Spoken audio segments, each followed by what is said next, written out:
ఉగ్రవాదానికి మద్దతిస్తున్న పాకిస్తాన్ను ఇరకాటంలో పెట్టడానికి భారత్ కఠిన నిర్ణయాలు తీసుకుంటోంది. ఇప్పటికే పొరుగు దేశంతో అన్ని సంబంధాలను తెచ్చుకుంటున్న భారత్ తాజాగా బాగ్ లిహార్ డ్యాం నుంచి పాక్కు నీటి సరఫరాను నిలిపివేసింది. డ్యాం గేట్లను కిందకు దించడంతో పాక్లోని పంజాబ్ ప్రావిన్స్కు ఇక్కడ నుంచి నీటి సరఫరా నిలిచిపోయింది. పహల్గామ్ ఉగ్రదాడి తర్వాత పాకిస్తాన్ను అన్ని వైపుల నుంచి భారత్ దిగ్బంధిస్తోంది. ఎప్పటికే సింధు జలాల ఒప్పందాన్ని నిలిపివేసిన న్యూఢిల్లీ తాజాగా బాగ్ లిహార్ ఆనకట్ట నుంచి పాక్కు నీటి సరఫరాను నిలిపివేసింది. దాయాదిని ఎండగట్టే చర్యల్లో ఇది రెండోదిగా భావిస్తున్నారు. నీటి ప్రవాహాన్ని ఆపేందుకు ఈ డ్యామ్స్ లూయిస్ స్పిల్వేపై ఉన్న గేట్లను కిందకి దించేశారు. దీంతో పాక్లోని పంజాబ్ ప్రావిన్స్కు ఇక్కడి నుంచి నీటి సరఫరా నిలిచిపోయింది. ఇది స్వల్పకాల చర్యగా అక్కడి అధికారి ఒకరు తెలిపారు. ఈ నిర్ణయంతో అవసరమైతే భారత్ కఠిన చర్యలు తీసుకోగలదని పాక్కు తెలియజెప్పినట్లయిందన్నారు.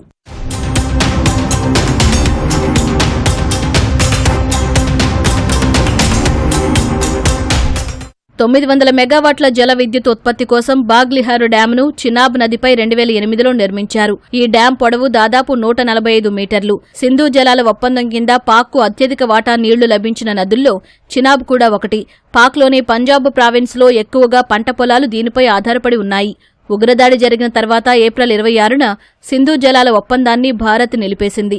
ఆ తర్వాత ఏప్రిల్ 29 నాటికే బాగ్ లిహార్ డ్యాం నుంచి పాకిస్తాన్కు వెళుతున్న జలాలు నిలిచిపోయినట్లు ఉపగ్రహ చిత్రాలు బయటకొచ్చాయి. తాజాగా భారత్ బాగ్ లిహార్ డ్యాం గేట్లు కిందకు దించగా పాక్లోని సియాల్కోట్ వద్ద చినాబ్ నది పూర్తిగా ఎండిపోయింది. పాక్లోని పంజాబ్లో పత్తి, వరి సాగుకు ఈ నీరు చాలా ముఖ్యం.